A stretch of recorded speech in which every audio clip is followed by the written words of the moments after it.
to IGN's E3 Live show. 3 days of gaming goodness streamed straight to you on e3.ign.com and on YouTube. Fallout 3 is loved by both critics and gamers alike. After all, it was IGN's Game of the Year for 2008.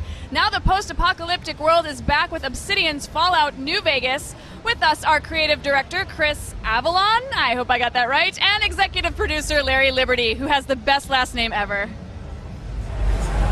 What's up, guys? Thanks for joining us. We've seen a lot of Fallout New Vegas, but I think today we're going to see something a little bit special. We're going to get into a little bit of the Strip, am I right? Absolutely.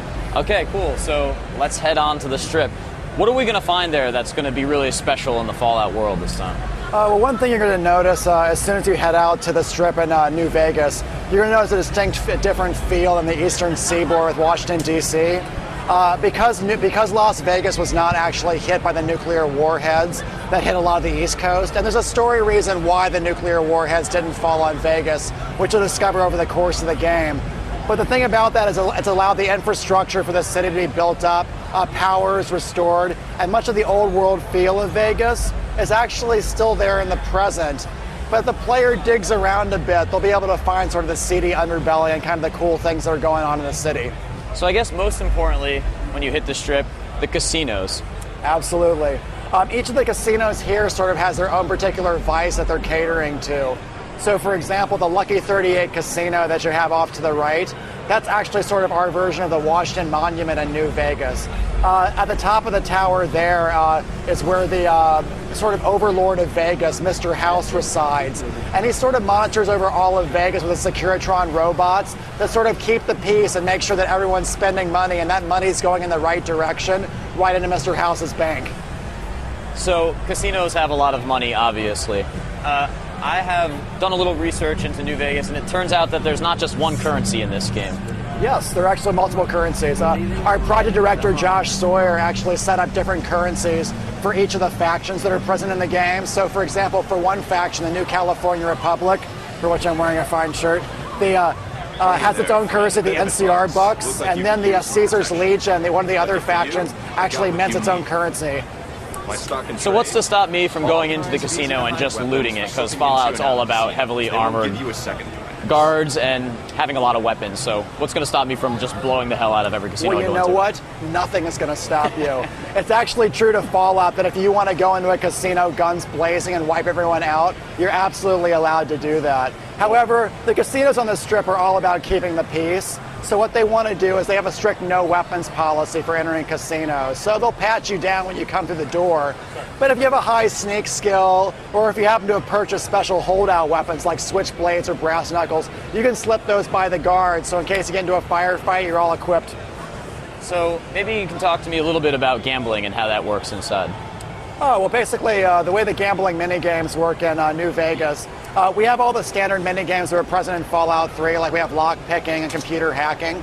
What we wanted to do is, because we had an opportunity to actually add more minigames to New Vegas, what we actually wanted to do was, you know what, if people are coming to Vegas, they are going to want to gamble, just like they've done in previous Fallout titles.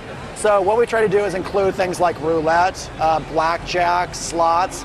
We even have a caravan card game that you can actually play with various people out in the wasteland as well.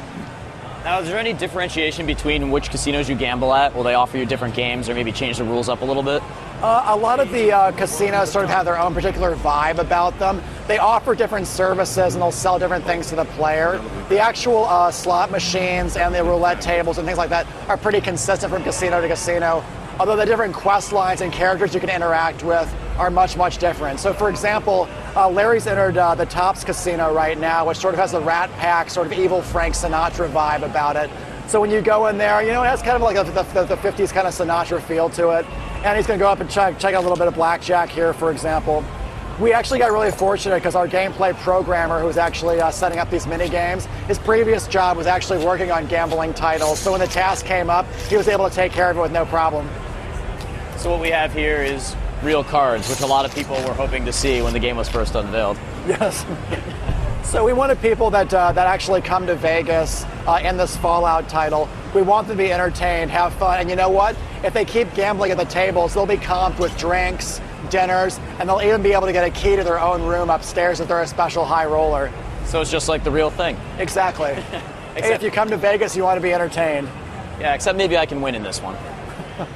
One of the cool things about it too is actually, aside from all the comp stuff they'll give you, if you find yourself cheating at the various games, or if you end up winning too much money, the floor manager will actually show up and give you the thumb behind the back and go, you know what, sir, you need to leave. That's cool. So the other thing I wanted to see today is maybe you can take us back outside and show us a little bit of the weaponry in New Vegas. Oh, absolutely. So Larry has a full arsenal of weapons from the game. There's a few that we're going to highlight here. Larry's a particular expert with C4 explosives, which for stealth characters is a lot of fun because you can actually sneak up an opponent, put C4 in their inventory, then walk a good distance away, get a good vantage point, set them off with a detonator, and then just watch them all go off like fireworks. Larry's also got access to a grenade launcher, a multi-plasma rifle, and even a 9-iron golf club in his inventory. So I think we have time to see about one of those. So let's pick the coolest thing that we can show. Larry, it's your choice.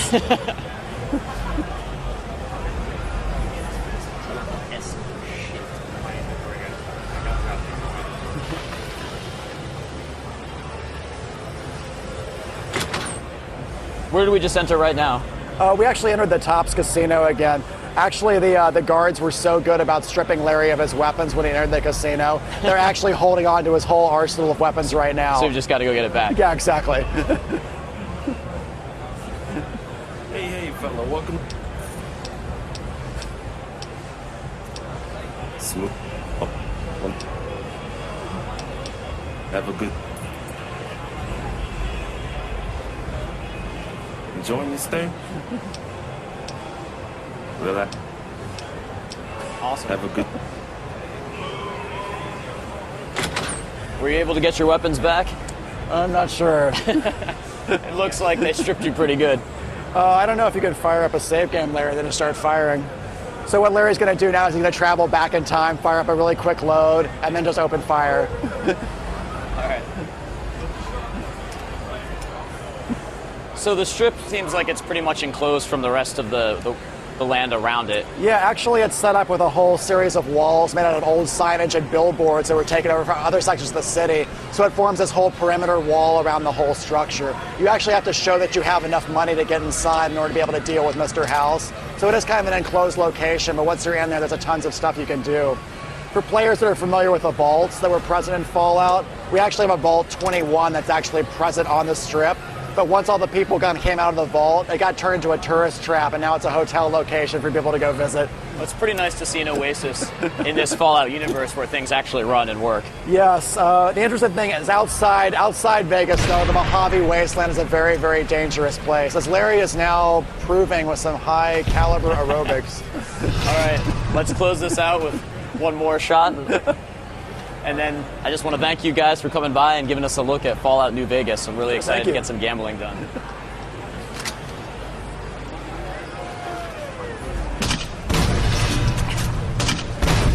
There we go. Thanks a lot, guys. Sure, thank you. Back to you, Jess. Thanks, guys. Now that's it for this segment, but don't you go anywhere. After all, we've got tons more games coming your way. We're also going to give out details for the final giveaway of the day, so make sure and stay tuned.